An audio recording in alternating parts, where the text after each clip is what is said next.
कोई शराबी हा उसी एक बारी कुदिया जादुई चिराग थोई आ।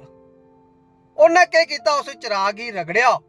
जियां उस चिराग ही रगड़िया ते ओहदे विच जिन प्रकट होई आ। जेल्लै जिन प्रकट होया ते ओह आखन लगा, महाराज मैं तुंदा गुलाम आ, अपनियां कोई 3 इच्छां मंगो ते मिगी जान दिओ।